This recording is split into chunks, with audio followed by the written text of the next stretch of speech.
Xin chào mừng quý vị và các bạn đến với chương trình Năng lượng xanh được phát sóng trên kênh HTV9 của Đài truyền hình Thành phố Hồ Chí Minh. Và ngày hôm nay thì chúng ta sẽ bàn luận về một chủ đề rất nóng trong thời gian vừa qua, đó là đầu tư năng lượng mặt trời. Vì sao cần giá FIT? Đây là một chủ đề rất nóng bởi vì vào ngày 31 tháng 12 2020 thì cái chu kỳ thứ hai của giá FIT đã chấm dứt và bây giờ rất nhiều người đang kỳ vọng vào một cái giá FIT thứ ba. Thì tham gia chương trình xin mời tiến sĩ Võ Trí Thành, là nguyên Phó Viện trưởng Viện Nghiên cứu Quản lý Kinh tế Trung ương. Cảm ơn anh Thành. Và anh Nguyễn Trọng Hải, là thành viên Hội đồng Quản trị của Daki Solar, là Giám đốc Công ty Cổ phần Tư vấn và Xây dựng Điện Đông Hải. Xin cảm ơn anh Hải và anh Thành. Trước khi chúng ta bắt đầu phần trò chuyện thì xin mời hai anh cùng quý vị khán giả chúng ta cùng xem qua một đoạn phóng sự ghi nhận ngắn sau đây. Bên cạnh bức tranh xa hoa của những đô thị nhộn nhịp là một bức tranh khác mang tên thiên nhiên đang ngày càng xuống cấp, ảm đạm. Hạn hán, lũ lụt, tài nguyên thiên nhiên cạn kiệt, sự phát triển không ngừng của nhân loại đã tạo nên những hệ lụy nhức nhối về môi trường. Thế nhưng điều đó không có nghĩa mọi sự phát triển đều phải trả giá bằng hệ sinh thái tự nhiên. Công nghệ sạch, năng lượng sạch, mà trong đó bao gồm năng lượng mặt trời, chính là giải pháp đã được phát triển trong bối cảnh hiện tại. Tuy nhiên, để năng lượng mặt trời thật sự phổ biến vẫn là câu chuyện động lực. Làm sao để tăng trưởng việc lắp đặt điện mặt trời tại các hộ gia đình, doanh nghiệp hay nhà xưởng? Một trong những giải pháp dành cho năng lượng mặt trời mà chính phủ nhiều quốc gia, trong đó có Việt Nam đang thực hiện, chính là giá FIT, Feed-in Tariff. Hiểu đơn giản, đây là một mức giá cố định được chính phủ ban hành nhằm mua lại năng lượng điện tái tạo, tức các loại năng lượng từ những nguồn liên tục, được đánh giá là vô hạn như năng lượng mặt trời, gió, mưa, thủy triều, sóng và điện nhiệt. Riêng với điện năng lượng mặt trời tại Việt Nam, đã có 2 chu kỳ giá FIT được ban hành. Tập đoàn Điện lực Việt Nam EVN sẽ là đơn vị mua lại điện năng từ các hộ, các đơn vị đầu tư điện năng lượng mặt trời với hợp đồng kéo dài 15 đến 20 năm. Nhờ những chính sách này mà thời gian qua, số lượng hộ gia đình, hộ kinh doanh đầu tư vào điện năng lượng mặt trời cũng gia tăng đột biến. Tuy nhiên, từ ngày 31 tháng 12 2020 vừa qua cũng đã là ngày cuối cùng của chu kỳ giá FIT thứ hai tại Việt Nam. Theo đó, những đơn vị lắp đặt điện năng lượng mặt trời sau thời gian này sẽ tạm thời chưa được cam kết giá mua lại từ phía EVN. Điều đáng nói là cho đến hiện tại, câu hỏi giá FIT thứ ba hay không vẫn đang được bỏ ngỏ.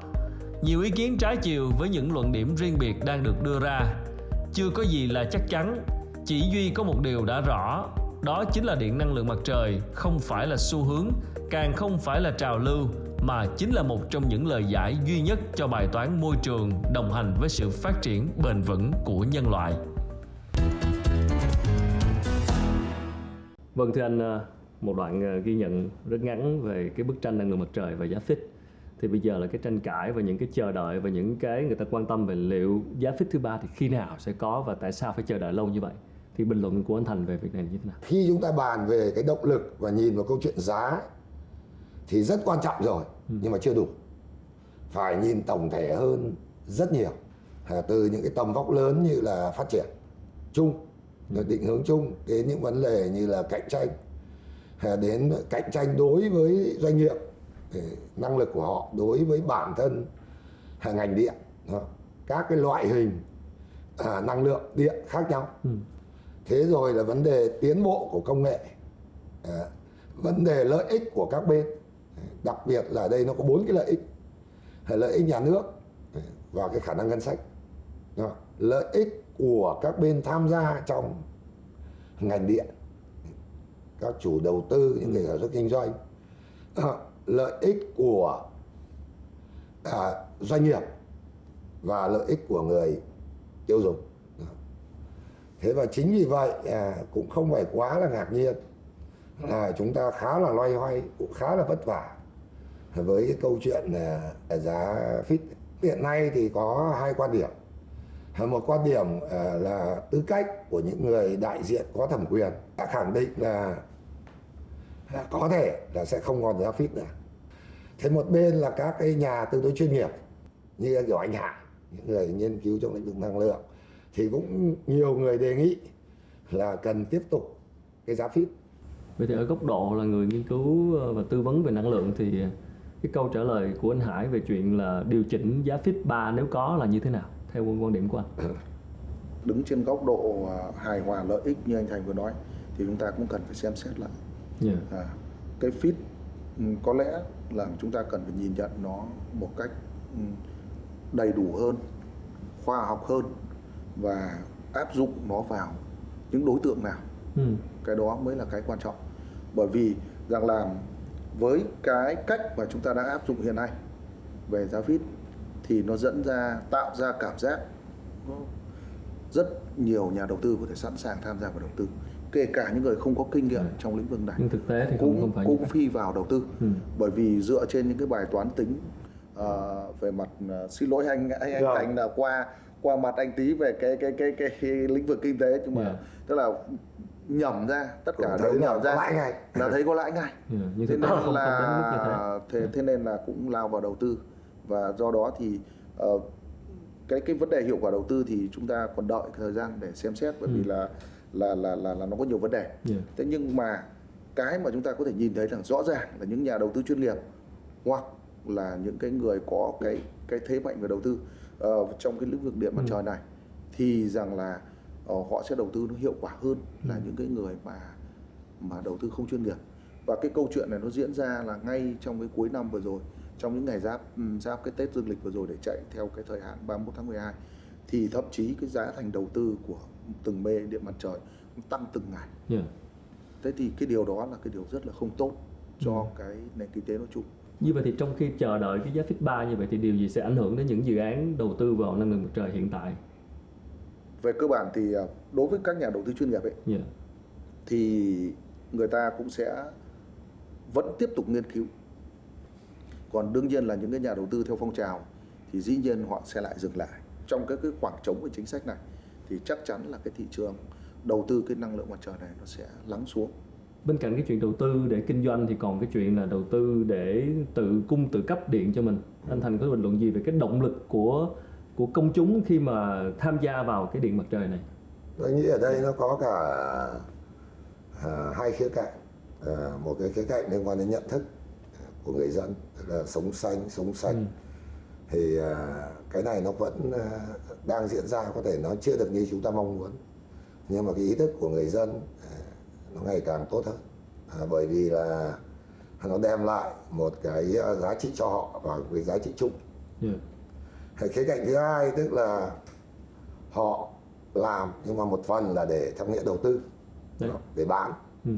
Thế và với cái giá FIT hiện nay ấy, thì rõ ràng là đây là một cái động lực rất là mạnh mẽ.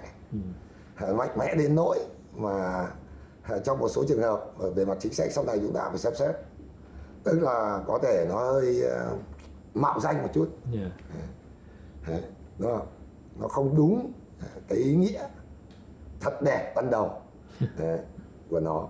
Ví dụ như là không phải là cái điện mặt trời trên cái mái nhà của chính họ, và trên một cái mái nhà giả vờ chẳng hạn, đúng không? Thế thì cái này là lợi cho bản thân, nhưng mà có thể có những cái tác động không tốt về mặt hình ảnh, về mặt cái sử dụng nguồn đất, ví dụ như vậy. Chúng ta mà sử dụng mà ta lắp đặt nó mà không đúng cái mục đích thì có thể vô hình chung có khi là những cái giá trị mà sản xuất điện nó đem lại, nhưng nó lại có thể chiếm dụng những cái tài nguyên đất đai rất quý báu mà rất nhiều năm chúng ta với lại bồi đắp và chúng ta mới làm ra được. Giải cái điện mặt trời lên thì nó rất là lãng phí. Đấy. Thế nhưng đối với những cái nguồn tài nguyên đất mà cái việc kinh doanh nó không hiệu quả, đặc biệt là các cái tỉnh mà vùng sâu, vùng xa, vùng cao hoặc trên đồi, trên núi, giờ chúng ta coi như là đất trống đồi trọc nó cũng nhiều, mà lại không trồng cấy được, không làm gì được, thì việc chúng ta tạo điều kiện để phát triển cái điện mặt trời là rất tốt. Cái thứ hai nữa là đặc biệt là trên mái của các nhà dân. Bởi vì các cái mái của nhà dân là từ xưa đến nay là chúng ta gần như bỏ trống. Điện sản xuất ra là hộ tiêu dùng là tiêu thụ ngay. Đấy, có thể là nhà tôi với nhà anh cạnh nhau, thì coi như là nhà tôi lắp thì có thể tôi dùng không hết, nó tràn luôn sang nhà anh. Theo cái nguyên tắc của điều độ điện nó là như thế. Thế thì Chính vì vậy thế nên là nó không gây phát sinh quá nhiều đến cái vấn đề hạ tầng, xây dựng cái hạ tầng lưới điện. Và điều đó vô hình chung thì nó làm cho là tốt chung cho kể cả EVN trong lúc là phải truyền tải điện từ các nhà máy rất là xa để về cho hộ tiêu thụ điện. Thì bây giờ thì nó lại có ngay cạnh chúng ta luôn. Rõ ràng là cái giá FIT 3 là rất quan trọng, chúng ta bàn nãy giờ, và một cái cơ chế chính sách rõ ràng. Anh Thành có nghĩ là tôi nghĩ là vẫn phải nói lại, bởi vì mình bàn thì cũng phải dựa trên lập luận. Nếu ta nhìn vào cái lý giải của Bộ Công Thương ấy, để chuẩn bị cho cái chính sách mới ấy, thì họ đưa ra một số cái lập luận là vì sao không cần cái FIT 3. Cái thứ nhất là cái quá tải ở một số vùng. Lý giải thứ hai tức là cái kết nối với cái lưới điện quốc gia. Lý giải thứ ba tức là cái công nghệ nó thay đổi rất là nhanh. Đúng không? Một cái lý giải nữa là vấn đề chiếm dụng đất. Thì cá nhân tôi thấy thế này. Trong các cái lý giải ấy thì có những cái ý tưởng, có những cái lý giải tôi cho là đúng. Ví dụ như công nghệ, cái rủi ro công nghệ theo nghĩa là đầu tư và chia sẻ lợi ích giữa các bên, rồi giữa nhà nước với nhà đầu tư là rất phức tạp, bởi vì nó thay đổi quá nhanh. Nhưng mà những cái lý giải khác ấy, thì tôi nghĩ là cái ấy nó vừa là cái phải nhìn một cách tổng thể hơn. Ví dụ như là kết nối với lưới điện quốc gia. Đúng rồi. Hay ví dụ vấn đề quá tải. Cái lý giải ấy nó chưa là đúng nghĩa theo cái nghĩa đối với cái phim. Phải nhớ rằng thị trường càng cạnh tranh mà cuộc chơi càng có tính chất thị trường ấy, thì nhà đầu tư và nhà nước cũng phải biết chia sẻ rủi ro, chứ không phải là rủi ro đi đầu tư mà rủi ro bằng không. Đúng rồi. Nhưng mà rủi ro là tất cả thì cũng không ai đầu tư. Luôn có rủi ro. Bài toán đấy. Thế thì cái cách nhìn của tôi là chính là đi tìm những cái cơ chế, những cái giải pháp cụ thể để ở một cái điểm tối ưu nhất, ở chỗ chia sẻ rủi ro nhưng mà vẫn tạo được cái độ hấp dẫn. Và có lẽ như cần thêm rất nhiều cái sự khuyến khích để các nhà đầu tư nhỏ lẻ tham gia vào cái này. Thì bây giờ mời anh Hải và anh Thành chúng ta cùng xem một đoạn ghi nhận ngắn về khảo sát ý kiến của người dân về chuyện đầu tư vào năng lượng mặt trời như thế nào. Mời hai anh. Đa phần khi nghe nói đến điện năng lượng mặt trời, hầu hết ai cũng tỏ ra khá hứng thú và tin rằng đây sẽ là tương lai của ngành năng lượng. Tuy nhiên, số đông mọi người vẫn cảm thấy còn xa lắm mới đến ngày điện năng lượng mặt trời thực sự có thể trở nên phổ biến và thay thế các phương tiện sản xuất điện năng thông thường. Đa số là mọi người chưa có hiểu rõ về điện năng lượng mặt trời, với lại nó có giá cả cũng không có thấp, nên nhiều người sẽ kiểu dè chừng có cái khoản phí để lắp đặt và phí mua cái pin năng lượng mặt trời về. Để cho người tiêu dùng thì cái giá thành đó thì nó cũng hơi là cao, với người có kinh tế thì có thể xài nó ok, nhưng mà những người kinh tế yếu thì người ta không có xài được. Theo mình thì năng lượng mặt trời là một cái dạng năng lượng mà nó đỡ tốn kém kinh phí, và thứ hai nó cũng giúp bảo vệ môi trường nhiều hơn, nó giảm cái lượng khí thải đi. Nhưng mà mình cũng chưa có biết rõ lắm về cái năng lượng mặt trời này. Tại thành phố Hồ Chí Minh, một vùng đất với số giờ nắng trung bình trong tháng dao động từ 10 đến 300 giờ liên tục trong suốt cả năm, việc lắp đặt hệ thống điện năng lượng mặt trời cũng đang tạo nên nhiều cơ hội mới trong việc giảm thiểu chi phí điện năng cho gia đình, cũng như cơ hội để bán điện cho EVN. Mình đã lắp đặt cái site đầu tiên của mình từ hồi đầu năm, mà trước khi mà nước mình vào cái chế độ giãn cách xã hội. Sau đó là mình thấy nó rất là hiệu quả và nó rất là lợi, thế vì là cái sự hỗ trợ của nhà nước về mặt thủ tục giấy tờ hợp đồng với các cái tổng công ty điện lực nó rất là nhanh nhạy, cho nên là mình tiếp tục làm cái site thứ hai thì là cái công suất cao gấp đôi so với cái site ban đầu của mình. Thì mình thấy là nó rất là hiệu quả, là bởi vì là thứ nhất là mình cứ sử dụng, nếu không sử dụng được thì là nhà nước mình sẽ hòa vào điện lưới của nhà nước và sẽ được nhà nước hỗ trợ vào cái chính sách hỗ trợ mà trước ngày 31 tháng 12 năm 2020, như là mình tranh thủ là mình sẽ làm luôn. Ở giai đoạn hiện tại, những bước tiến về công nghệ cũng như ứng dụng điện năng lượng mặt trời vẫn đang trong giai đoạn tiếp tục nghiên cứu, phát triển. Mong muốn lan rộng xu hướng tiêu dùng năng lượng tái tạo có lẽ vẫn phải phụ thuộc vào những ưu đãi chính sách của chính phủ với những kế hoạch lộ trình phát triển rõ ràng.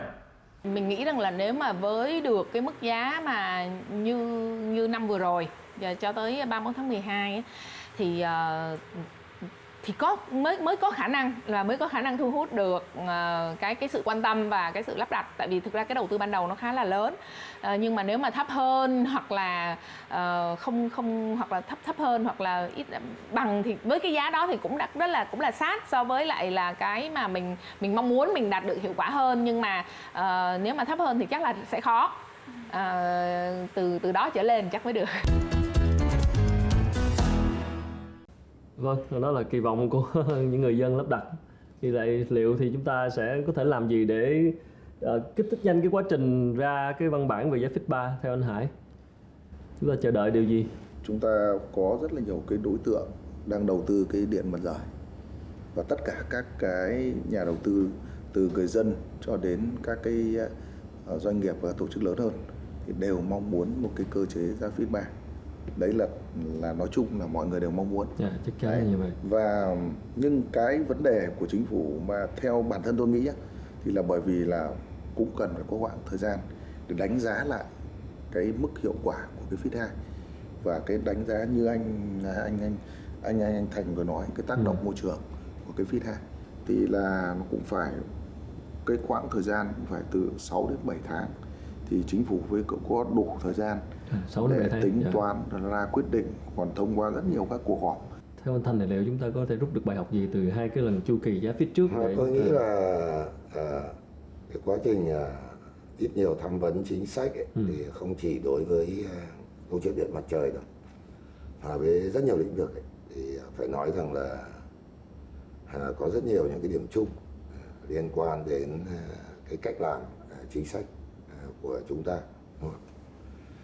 Cái thứ nhất ấy, là cái mà trong video clip rất rõ, từ vấn đề truyền thông, vấn đề nhận thức, chưa hiểu được, thấy được tiềm năng của nó, lợi ích của nó, xu hướng phát triển của nó, thì chúng ta thấy còn cũng nhiều người chưa nhận thức đầy đủ và chưa chuyển biến, chứ đừng nói là chuyển biến vào hành động.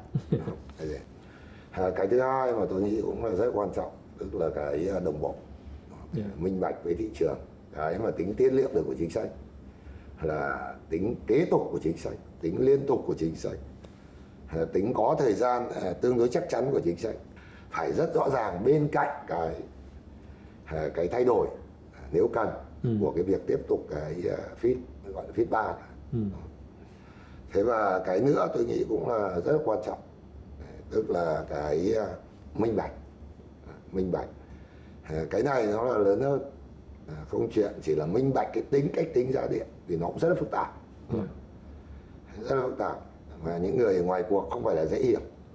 Tôi tiếp lời anh Thành một chút là một cái ý này. Câu chuyện ở đây không phải là chỉ nhà đầu tư hay là người dân trông chờ một cái chính sách giá Fit 3, mà câu chuyện là chúng ta đã tạo dựng lên một cái chuỗi sản xuất rồi.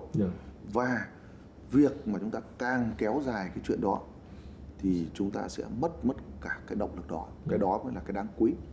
Và khởi động rồi mà phải... Đúng, khởi động rồi, đi rồi, chạy rồi, mà bây giờ chúng ta dừng lại thì không phải là chỉ nếu mà nói lớn ấy, nói lớn đây là cái thời điểm chuyển biến của kinh tế Việt Nam, mà một trong cái mấu chốt là tạo lòng tin cho thị trường, cho đối tác, cho các nhà đầu tư, rộng nữa là cho thị trường và người dân. Thế thì cái việc mà thể hiện cái cách làm chính sách, mình chưa nói đến vấn đề nội dung đâu, cách làm chúng ta vừa trao đổi những bài học, thì cũng là một cái rất quan trọng về cái tạo dựng niềm tin cho cải cách, cho chính sách. Thì rõ ràng mọi người cũng thấy rằng không dễ để chúng ta tạo được một cái động lực để có một cái nền sản xuất ngành năng lượng tái tạo, và bây giờ để giữ tiếp tục cái động lực đó để phát triển và góp phần giải bài toán năng lượng quốc gia, thì giá Fit 3 là một điều vô cùng quan trọng và sẽ cần thời gian để rà soát, đưa ra cơ chế chính sách rõ ràng để tạo động lực nhiều hơn dành cho các nhà đầu tư. Và chủ đề lần tới chúng tôi sẽ bàn về chủ đề tái chế pin năng lượng mặt trời. Đây là một chủ đề mà chúng tôi nghĩ cũng rất nhiều người quan tâm khi mà quan tâm đầu tư vào điện năng lượng mặt trời tại chính căn nhà của chúng ta. Hẹn gặp lại quý vị và các bạn vào lúc 21 giờ 25 phút tối thứ hai hàng tuần trên kênh HTV9 của Đài Truyền hình Thành phố Hồ Chí Minh. Một lần nữa xin cảm ơn Thành và cảm ơn Hải đã tham gia chương trình. Xin chào. Cảm ơn Thành.